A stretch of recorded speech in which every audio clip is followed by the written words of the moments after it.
Greetings, everyone. I don't know if it's morning or afternoon where you're watching this from. For me here, it is afternoon, and it is a relatively warm and muggy afternoon.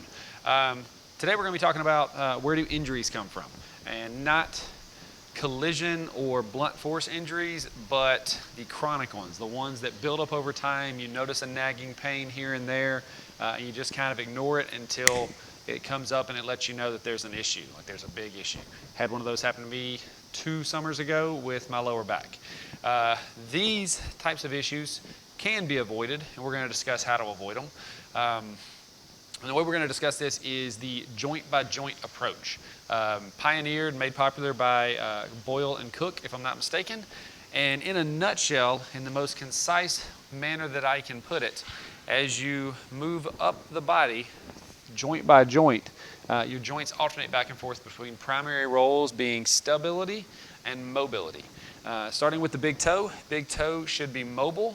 Your foot, your arch foot, should be stable. Your ankle should be mobile. Your knee should be stable. Your hip should be mobile. Your low back should be stable. You kind of get the gist. As we're working our way up, they're flipping back and forth. And what we're going to look at today is, number one, to answer the question of why am I always barefoot, because I get that question all the time. Number one, it feels better. Number two, arch supports in shoes hurt my feet, which tells me that my feet are stable. I'm barefoot, my feet get a lot of exercise in because I'm barefoot, and my feet, the arches, the structure of my foot is actually stable.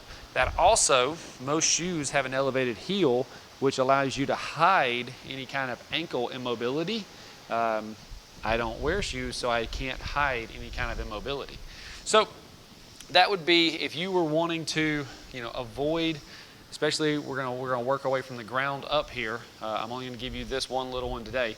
If you were wanting to avoid knee pain, and then by a cascade effect, hip, low back, and just keeps traveling up, a little bit of homework for you. Try spending some time barefoot. You don't have to spend a whole lot of time, and I'm not necessarily recommend that you go out and run barefoot. Your feet are just like every other joint or muscle in the body. They have to acclimate as well. So, be slow, take your time with that. But there it is, your joint by joint approach. And I almost forgot this.